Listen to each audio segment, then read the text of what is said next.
Okay, this video is about phase changes, and you need to be able to look at these graphs, a phase change diagram here, and know what's going on in the graph. So first of all, I'll just go through this page that we did in class actually, and we're going to label the following terms on here first.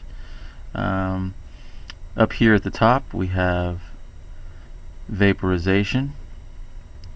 Vaporization is changing liquid into gas, and when we do that, we're increasing the temperature of the system. So I'm going to put an arrow going to the right here with vaporization, because if you notice down here along the x-axis, the numbers are getting bigger. We're increasing energy. And at the same time, well, not at the same time, but in the same place on the graph, another process that's going on is called condensation. Condensation is when you take a gas and change it into a liquid, and that phase change releases energy. You're getting rid of energy at that point, so that one's going to be going to the left. That's a decrease in energy. We're moving from a higher to a lower energy state. And as I did indicate, up here you have all gas phase. Right here you have all liquid phase. Down here at the bottom,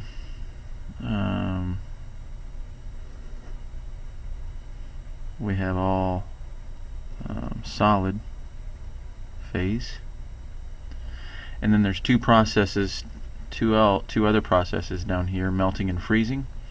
Those you'll find right here. I'm going to write melting on this side, because when you're melting, where you're going from a solid to a liquid, well, that's an increase in energy. You're absorbing energy to do that. And the opposite process would be freezing. Freezing is going from a liquid back to a solid, and that's releasing energy. Up here at the top, you might also want to write the term boiling. Boiling is the same as vaporization. And a really good question to ask is number 6 down here. How much energy is absorbed during the melting stage? Well, we'll look up at the top. Notice melting is going to the right. We're absorbing energy. We're taking energy on. And we want to know how much. Well, that's pretty simple looking at a graph, because it looks like the melting stage starts at about 10 joules. We start out with 10 joules, and by the time melting is done, we have about 30 joules. So to answer number 6, the answer would be 30 joules minus 10 joules would give us a total of 20 joules of absorbed energy. Now, this is really not water. We need to cross this out. This isn't water. It's an unknown substance. It's just these are just numbers. These are arbitrary. Water, the numbers will be much, much higher. But the point remains that you can read this graph and know how much energy is absorbed or released, in the case of freezing, simply by reading the graph. And you could do the same thing looking at number 8. During the condensation phase, how much energy is released? Well, let's go to the top and look at condensation. Harder to read because it's farther down, but if we look here, I'm going to say it starts at about 120 joules. Well, maybe 125. I kind of messed up that line, didn't I? We'll say 125, and we'll come down to 85. And so number 8, how much energy is released? Well, we started at 125, subtract 85, and you should get, what's that, 25, 35, 45, 40 joules, right? 40 joules of energy that is released. Another really good question to ask is number 9. If you're cooking pasta, for instance, in a pot of boiling water, will the pasta boil faster if the water is boiling vigorously or gently? And the answer to that question is it doesn't matter, because boiling is boiling. And notice that on this diagram that during a phase change, the temperature does not change. These phase change portions are completely flat because the phase does not change, or the temperature does not change. Sorry about that. So in the case of water, during freezing and melting, the temperature is 0 degrees Celsius. As long as there's still ice in the glass, for instance, the temperature of that system is going to be 0. And then if you're boiling water on a stove, as long as there's still liquid water in the pot, that water is at a temperature of 0. During this phase, you've got both liquid and gas present. During this phase, you've got both water, or both liquid and solid present. Now, you see up here this equation Q equals mc delta T. We'll talk about that equation in another video, but that's when we're figuring out the heat that we have to add to change the temperature of this substance. But that only works during these phases when temperature actually changes. During a phase change, when the temperature doesn't change, we can't use this equation. We've got to use something else, and that equation is this: Q equals mH, and that's either going to be heat of fusion or heat of vaporization. So if you look here at your formula chart, you'll see specific heat of water is right here. We've used that before, or it will be in another video, but this is C, specific heat. But I'm going to look right here at these two numbers. You'll see heat of fusion for water and heat of vaporization for water. This is the amount of heat. Let me move this closer. That's the amount of heat that it takes to fully melt 1 kilogram of ice, or to fully freeze 1 kilogram of water. That's the heat of fusion. So fusion refers to freezing. That's when molecules are coming together and fusing into a solid. Vaporization refers to the phase change that's boiling. Okay, so these two heat values are what you're going to use when you have a phase change. Obviously, we have to add heat. We have to add heat to make a phase change, as we can see here.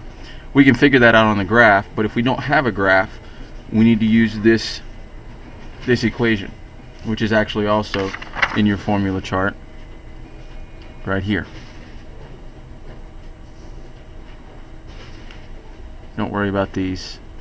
The L is the same as the H. MHF or MHV. MHF or MHV, I think I said that. So on the back there are a few questions that pertain to this. If we look at number 2, for instance, you're asked to melt a 100 gram block of ice. At its melting point, how much heat is needed? So notice we're melting. That's a phase change. So with a phase change, we must use the equation Q equals M times the heat of either fusion or vaporization. And on this one, since we are freezing, we're melting, it's the same process. If we look on the front side, melting is the reverse of freezing. So you might want to write, if you have this diagram, that over here, down here with melting or freezing, you use the heat of fusion, and up here with vaporization and condensation, you use the heat of vaporization. So Q equals M times the heat of fusion for this one, because we're melting a block of ice at its melting point. You should also know that there's no change in temperature here, so this Q equals mc delta T equation, there is no delta T, so we're not going to use this equation.